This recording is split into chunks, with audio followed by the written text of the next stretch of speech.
Welcome to the Next News Network. I'm Gary Franchi. Joining me now for the special web edition is World Bank whistleblower Karen Hudes. She's one of many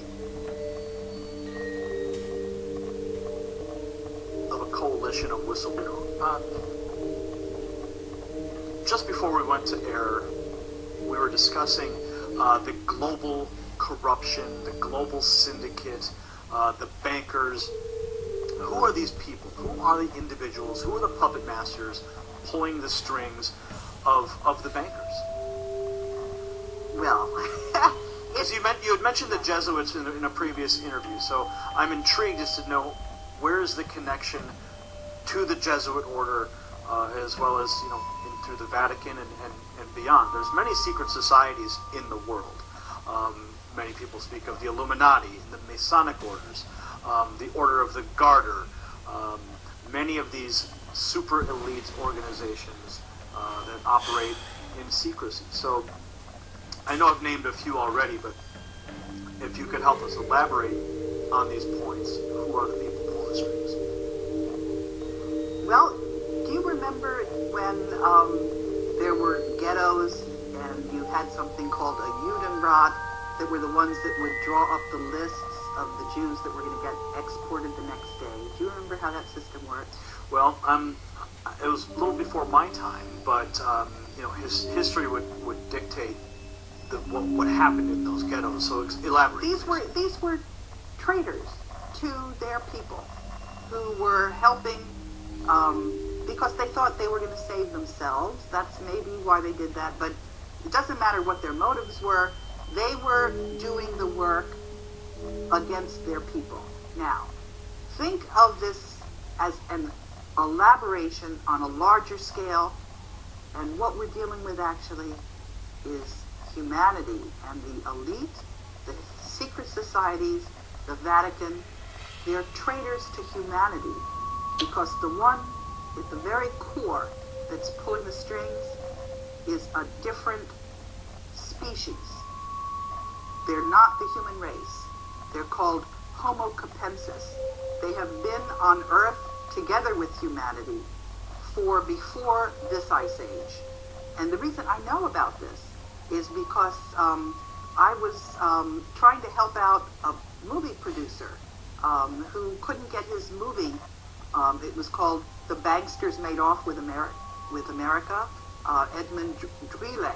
And he introduced me to his network of whistleblowers.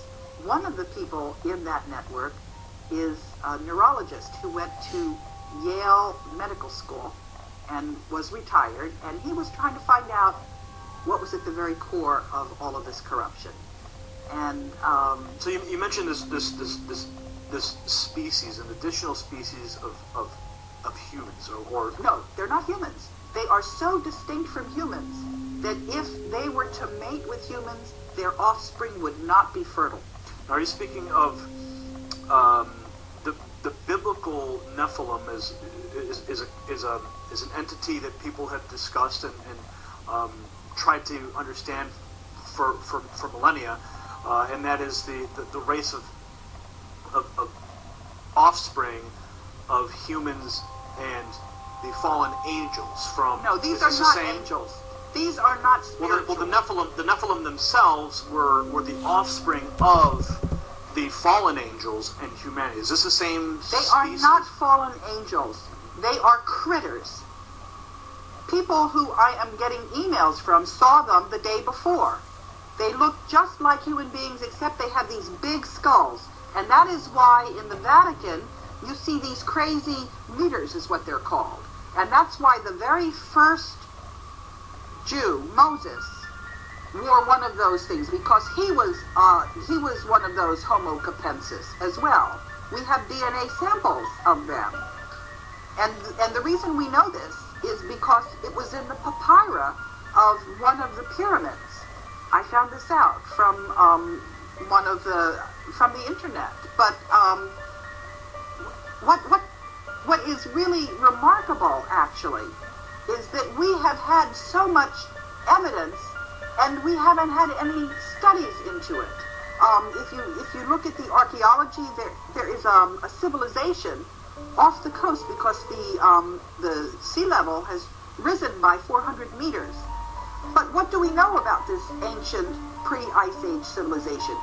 We do have a map that's left over from there because it shows the coastline of Antarctica before the ice froze on it. And it's following that landmass perfectly. So what we have is we have evidence. There's also evidence in South Africa. There are a lot of these skulls that you find.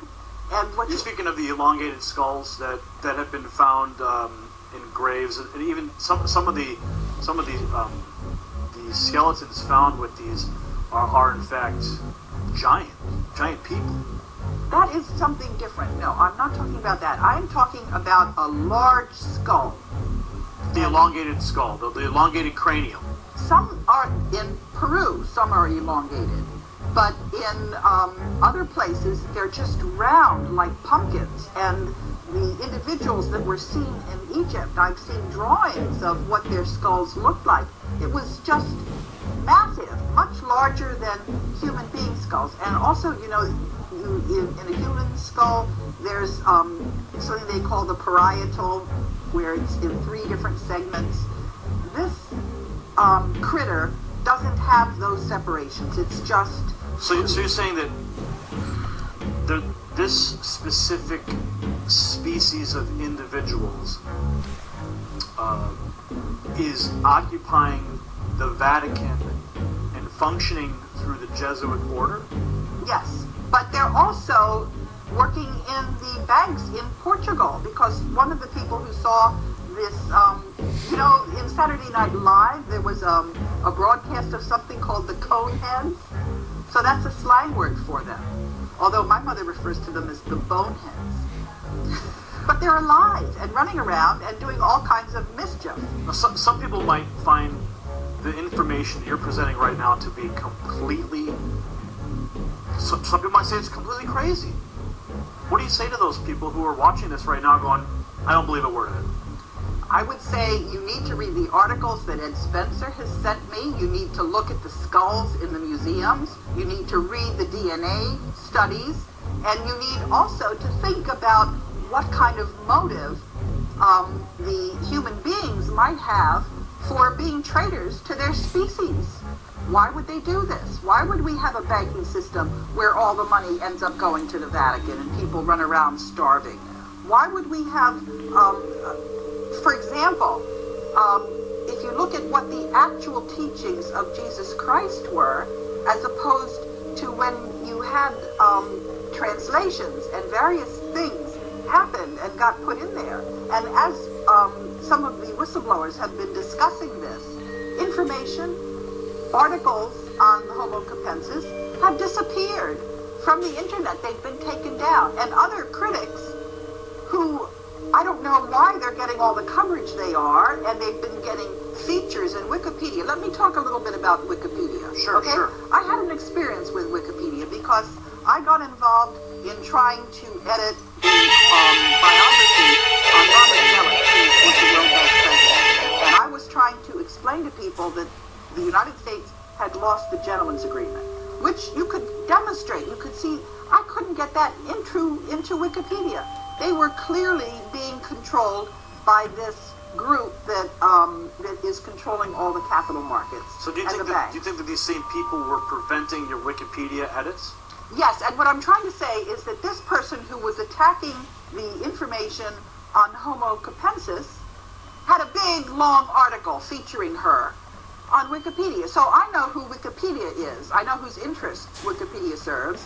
And when somebody who's just starting out gets a big write-up, I know what that really means.